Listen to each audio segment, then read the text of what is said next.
Lyles confirmed he tested positive for COVID, but decided to run anyway. Noah Lyles collapsing after winning the bronze medal in the 200-meter race. Olympic champ calls Noah Lyles arrogant and loud. But here's the kicker. Lyles was battling COVID-19 during his bronze medal run. You might be thinking, wait, he raced with COVID? Yep. And the story gets even wilder from there. Just when we thought we had the whole story, a bombshell drops that changes everything. Noah Lyles, the guy everyone was betting on for gold, tested positive for COVID-19 just 2 days before the big race. Yeah, you heard that right. 2 days! This news hit the track world like a freight train. How could one of the top athletes in the world compete with a virus that's taken down millions? It's the kind of twist that nobody saw coming, and it's got everyone asking questions. Picture this, Lyles, the champion we all thought was unstoppable, suddenly fighting just to breathe normally. We're talking shortness of breath, chest pain, the works. These aren't just minor inconveniences for a world-class sprinter. They're dream killers. Every gasp for air is precious seconds lost on the track. Every twinge of pain is a potential stumbling block in the race of his life. You might be thinking, there's no way he could compete like this, right? Well, that's where the story takes another turn. Lyles didn't just show up, he kept his diagnosis under wraps. Only his coach, his mom, and the medical staff knew what was really going on. Why the secrecy? Lyles didn't want to give his competitors any edge. That's the kind of mental toughness we're dealing with here. But here's where it gets really wild. How does an athlete at the peak of their career push through something like this? We're not talking about a sprained ankle or a pulled muscle. This is COVID-19, the virus that's brought the world to its knees. And Lyles is out there, lining up against the best of the best, knowing he's fighting an invisible enemy, along with his rivals on the track. There's gotta be more to this story, right? You bet there is. Lyles isn't just battling COVID, he's battling expectations, pressure, and his own body's limitations. It's the kind of situation that separates the good from the great, the champions from the legends. And let me tell you, Lyles didn't disappoint. Despite everything, the virus, the secrecy, the pressure, he stepped onto that track and gave it his all. The result? A bronze medal that shines brighter than any gold in his collection. Don't believe me? Here's what Lyles himself had to say. I have never been more proud of myself coming out here and getting a bronze. Think about that for a second. This is a guy who's used to standing on top of the podium, and he's calling a bronze his proudest moment. That's not just humility, that's a whole new perspective on what it means to be a champion. But hold up, because this story is far from over. You'd think everyone would be applauding Lyles for his incredible performance under impossible circumstances, right? Well, you'd be wrong. Instead of praise, Lyles found himself facing a storm of accusations and criticism that nobody saw coming. Just when you thought the drama couldn't get any hotter, we've got a whole new twist that's setting the track world on fire. Remember little Hoganolo Tobogo, the guy who snatched gold from under Lyles' nose? Well, he's not done making waves. Fresh off his victory, Tobogo dropped a bombshell that's got everyone talking. He called Lyles out, and not in a friendly way. Get this, Tobogo straight up said he can't be the face of athletics because he's not an arrogant or loud person like Noah.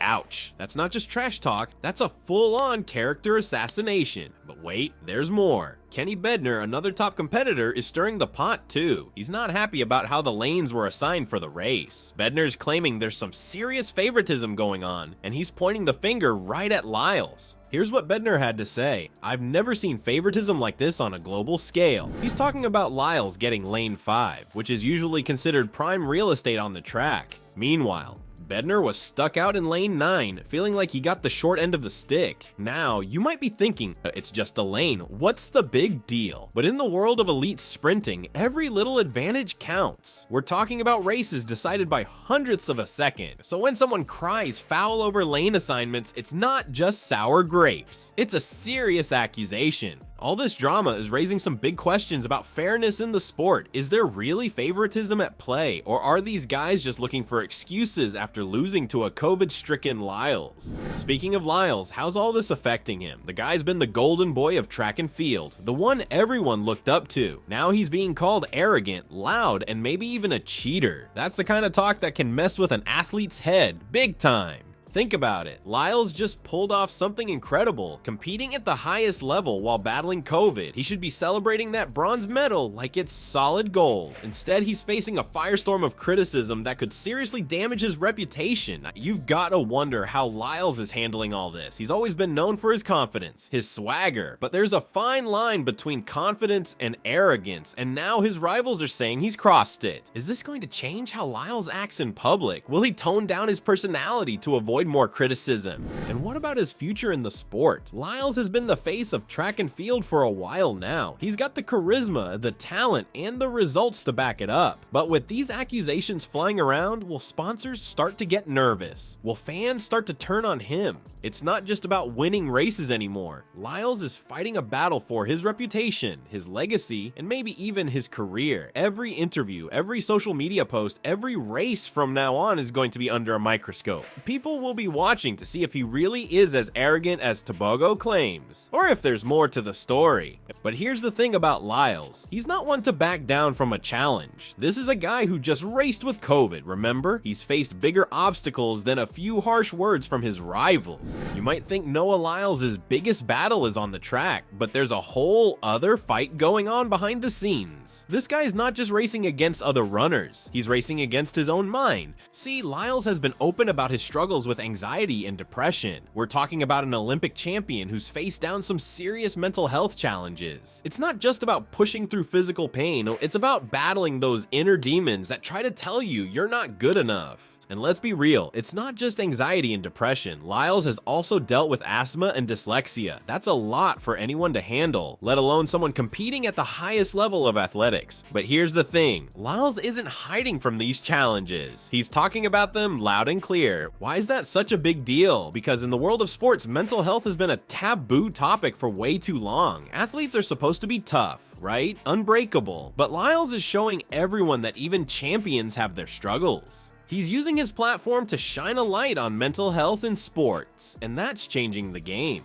Now, you might be thinking, how does someone deal with all that pressure and still perform? Well, that's where Janelle Bramfield comes in. She's not just Lyles' girlfriend, she's a fellow athlete who gets what he's going through. These two have a pretty cool story. They first met back in 2017, but it wasn't until 2022 that they started dating. Talk about a slow burn. But here's the kicker. Bramfield's got her own mental health journey. She's been dealing with survivor's guilt after losing family members. Heavy stuff, right? But get this, it was Lyles who inspired Bramfield to start therapy. She found it super helpful in dealing with her own issues. Now that's what you call a power couple, supporting each other both on and off the track. You've got to wonder though, how do they balance their relationship with their careers? I mean, they're both competing at the highest level. That's got to create some tension, right? But Lyles and Bramfield have figured it out. They keep things professional when they're at the track, but off it, they're each other's biggest supporters. Lyles even said, "We're gonna grow old together and it's going to be forever." That's some serious commitment right there. But it's not just about romance. It's about having someone who understands the unique pressures of being an elite athlete.